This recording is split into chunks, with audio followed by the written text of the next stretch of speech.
ተሳክቶልኝ ቶሎ ቶሎ ለእናንተ ፊልም ስለቅ አቤት ምቀኛዬ ብዛቱ።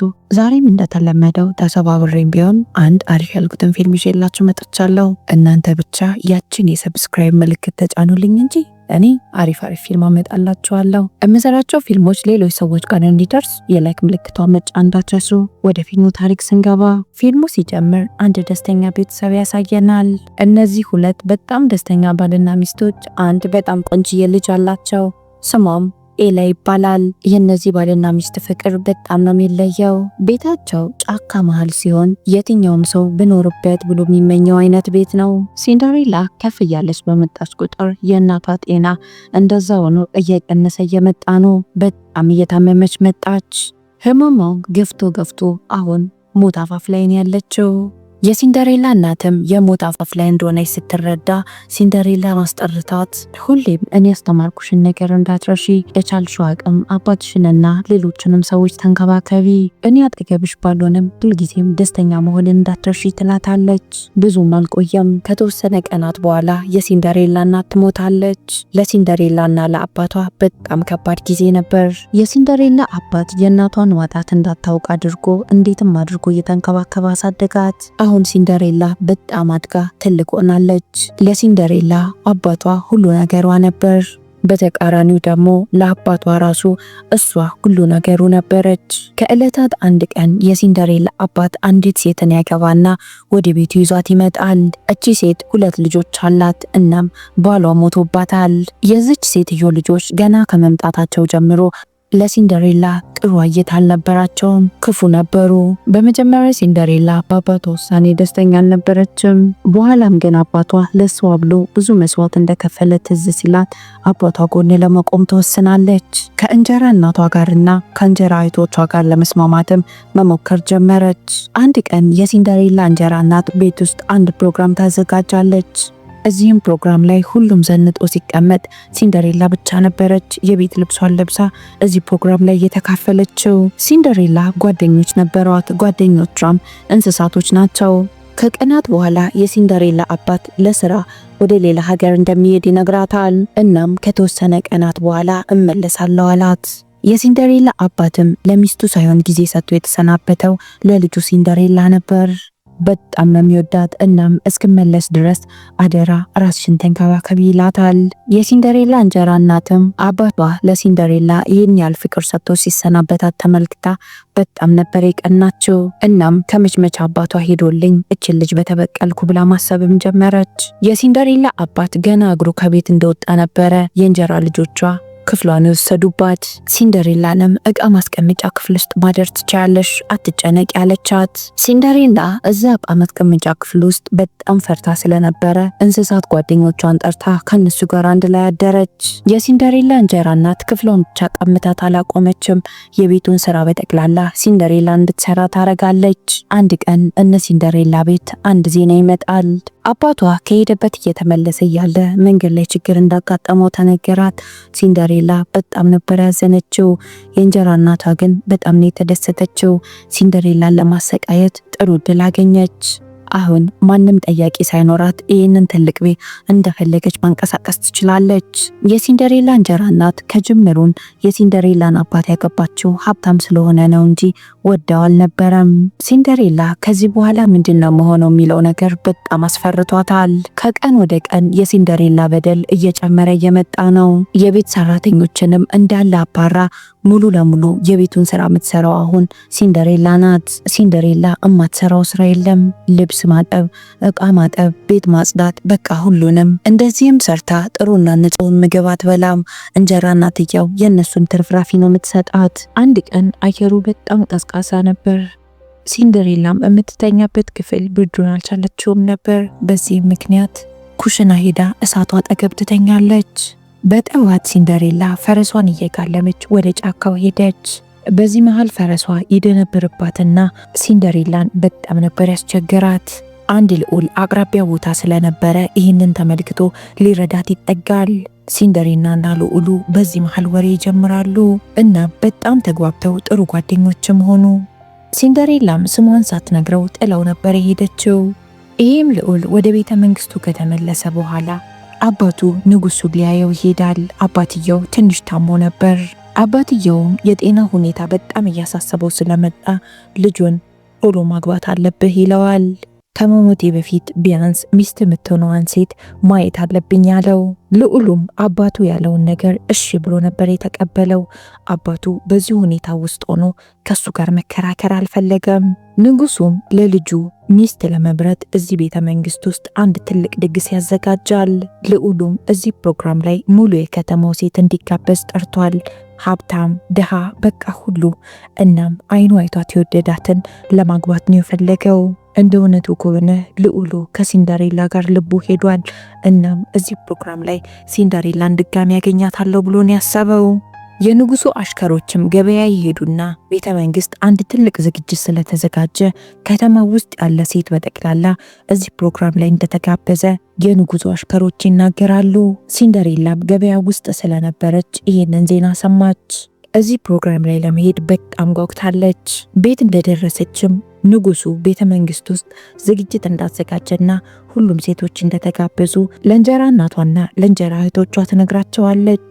የእንጀራ እናትየውም ሲንደሬላ እንድትሄድ አልፈለገችም። በዚህ ምክንያት ልጆቿን በሉ ተዘጋጁ፣ እዚህ ፕሮግራም ላይ እንሄዳለን አለቻቸው።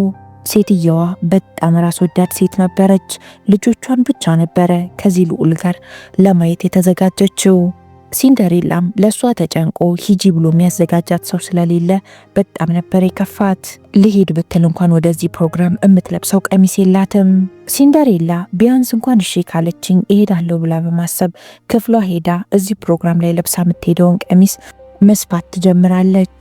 ቀሚሱ የድሮ የእናቷ ቀሚስ ነበረ። አንዳንድ ቦታ ተቀዳዶ ስለነበር እሱ ማስተካከል ጀመረች። በስተመጨረሻም ሲንደሬላ በጣም የሚያምር ቀሚስ ሰራች። የፕሮግራሙ ሰዓት ሲደርስም ሲንደሬላ ያንን ቀሚስ ለብሳ የእንጀራ እህቶቿ ጋር ሄደች። የእንጀራ እናትየውም ሲንደሬላ ልብስ ቀይራና ዘንጣ ስትመለከታት በጣም ነበር የተናደደችው። እናም በጣም ከመናደዷ የተነሳ ሲንደሬላ የለበሰችውን ቀሚስ እዛው ላይ ትቀድባታለች። ሲንደሬላም በእንጀራ እናቷ ተግባር በጣም ነበር የተናደደችው። እናም ማልቀስ ትጀምራለች። ሲንደሬላ እያለቀሰች ወደ ጓሮ ስትሄድ አንድ አሮጊት ሴት አየች። እቺ አስቀያሚ አሮጊት ሴት አስማተኛ ነበረችና ወዲያው ነበር ራሷን የቀየረችው። ሲንደሬላንም ምንም አታስቢ፣ እኔ ረዳሽ አሁን መጥቻለሁ ትላታለች። እቺም አስማተኛ ሴት በአስማቷ አካባቢው ላይ የነበሩትን አይጦች ወደ ፈረስና አካባቢው ላይ የነበረውን ዱባ ደግሞ ወደ ሰረገላነት ትቀይራለች። ቀጥሎ ደግሞ የሲንደሬላን ቀሚስ ነበር የቀየረችው። ሲንደሬላን በጣም የሚያምር ውድ የሚመስል ቀሚስ አለበሰቻት። እናም ከመስታወት የተሰራ በጣም የሚያምር ጫማ ማረገችላት።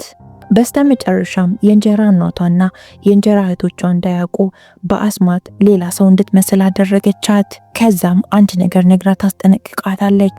አደራሽን ከሌሊቱ 6 ሰዓት ሳይሆን ተመልሰሽ ወደ ቤት መምጣት አለብሽ፣ አለበለዚያ ግን አስማቱ ይከሽፍና አንቺ ብትዋረጃለሽ አለቻት። ሲንደሬላ ፕሮግራሙን ለመካፈል ቀጥታ ወደ ቤተ መንግስቱ ነበር ጉዞዋን የጀመረችው።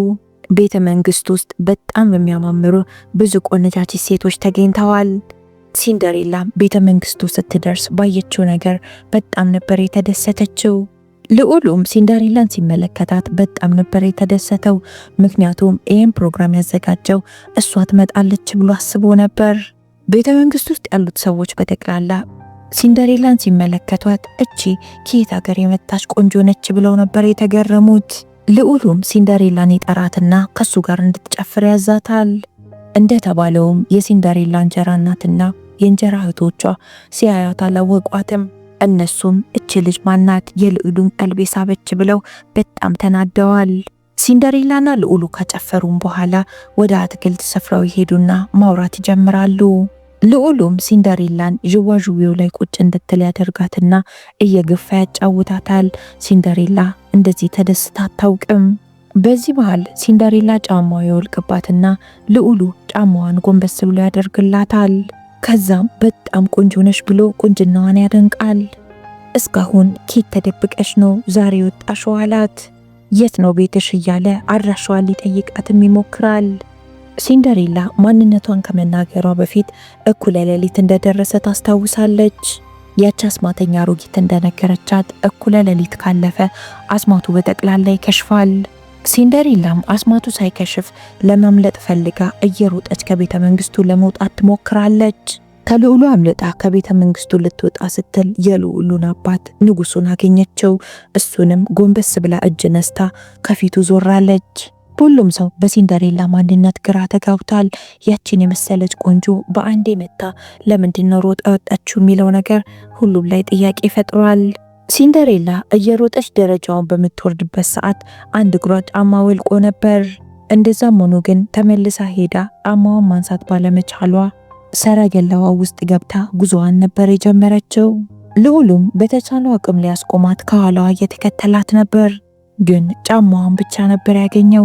ወታደሮቹ ከኋላ እንዲከተሏት ትዕዛዝ ይሰጣል፣ ግን አልደረሱባትም። አሮጊቷ እንደነገረቻት አስማቱ እየከሸፈ ይመጣል። ሁሉም ነገር ወደ ቀድሞ ሲመለስ ሲንደሬላ ያረገችው የመስታወት ጫማ ብቻ ነበር የቀረው።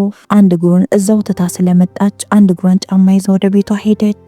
ሲንደሬላ ቀስ እያለች በእግሯ እየተራመደች እየሄደች ነበር። በኋላም ግን የእንጀራ እናቷና የእንጀራ እህቶቿ ከኋላዋ እየመጡ እንደሆነ ስታስተውል ፈጠን ፈጠን እያለች ወደ ቤት ለመሄድ ጉዞዋን ጀመረች።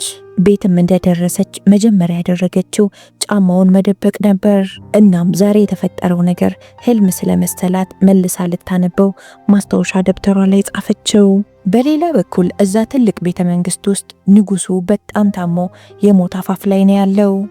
ልጁንም ይጠራውና ያችን ድግሱ ላይ አግኝተ የወደድካትን ሴት ፈልገህ አግባት ፈቅጄልሃለሁ አለው። ንጉሱ ለመጨረሻ ጊዜ የተናገረው ንግግር ይሄ ነበረ። ልዑሉም የሲንደሬላ አንድ እግር ጫማ ስለነበረው ይሄ ጫማ በትክክል የበቃው ሴት እኔን ያገባኛል ብሎ ከተማ ውስጥ ያሉ ሴቶች በጠቅላላ ይህንን ጫማ እንዲለኩ ትዕዛዝ ይሰጣል። እናም እቺ ሴት የዚህ ጫማ አንድ እግር ካላትና ይሄ ጫማ ከበቃት እኔን ማግባት ትችላለች ብሎ በአሽከሮቹ በየሰፈሩ ሁሉ ያስነግራል። ሲንደሬላም ይህንን ስትሰማ አንድ እግሯን ጫማ ይዛ ወደ አሽከሮቹ ለመሄድ ስትወስን ጫማውን ካስቀመጠችበት ታጣዋለች። በሚገርም ሁኔታ ያንን የመስታወት ጫማ የእንጀራ እናቷ አግኝታ ወስዳባት ነበር። በዚህም ምክንያት ሲንደሬላን አንድ ክፍል አስገብታ ትቆልፍባታለች።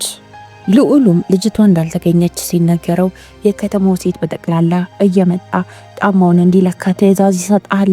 በሚገርም ሁኔታ ይሄ የመስታወት ጫማ ቢለካ ለማንም ሊሆን አልቻለም። የልዑሉ አሽከሮች በየቤቱ እየሄዱ ይህንን ጫማ ለተለያዩ ሴቶች ያስለካሉ። በስተመጨረሻም የሲንደሬላ ቤት ይደርሱና ጫማውን ለሲንደሬላ እህቶች ያስለካሉ። ሲንደሬላ የተቆለፈባት ክፍል ውስጥ ብቻዋን ተክዛ ቁጭ ብላ ነበረ። እናም ራሷን ለማጽናናት ዘፈን እየዘፈነች ስለነበረ ወፎቹ የነበረችበትን ክፍል መስኮት ይከፍቱታል። የልዑሉ ሰራተኞች የሲንደሬላን ድምፅ ይሰሙና እንጀራ እናትየውን ሌላ ሰው እዚህ ቤት የለም ብለው ይጠይቋታል። እንጀራ እናትየውም አረ ማንም የለም እኔና ሁለቱ ልጆቼ ብቻ ነን የምንኖረው አለች። በስተመጨረሻም ልዑሉ ከሰራተኞቹ ጋር አንድ ላይ ተቀላቅሎ መጥቶ ስለነበር ያችን ልጅ አውጫት ድምጿን ሰምቻለሁ ብሎ ሴትየዋን ያፋጥጣታል። በስተመጨረሻም ሲንደሬላ ካለችበት ትወጣለች። ልዑሉም ሲንደሬላን ሲመለከታት በጣም ነበር የተደሰተው። ዝቅ ብሎም ያንን የመስታወት ጫማ ሲያረግላት በትክክል ጫማው ይሆናታል። የዛኑ ሰዓት ነበር ታገቢኛለሽ ብሎ ጥያቄ ጠየቃት። እሷም እሺ ትለውና ተጋብተው በሰላምና በደስታ ህይወታቸውን ይኖራሉ። የዚህ ፊልም ታሪክ እዚህ ላይ ያበቃል። የሚገርማችሁ ነገር ይህንን የሲንደሬላ ፊልም ያለማጋነን 10 ጊዜ አይቼዋለሁ። እናንተስ ምን ያህል ጊዜ አይታችሁታል? ኮሜንት ላይ ቁጥሩን ጻፉልኝ። እስካሁን አብራችሁኝ ስለቆያችሁ በጣም ነው የማመሰግነው። ሰሞኑን አዲስ ወጥቶ በጣም መነጋገሪያ የሆነውን ሂዝ ኤንድ ሄርስ የተሰኘውን ፊልም እንድሰራላችሁ የምትፈልጉ ከሆነ ኮሜንት ላይ ይሰራለን ብላችሁ ጻፉልኝ። ነገ ሆኖ ነው የምሰራላችሁ። ነገ በተመሳሳይ ሰዓት በሌላ ፊልም እስከምንገናኝ ድረስ ቻው፣ እወዳችኋለሁ።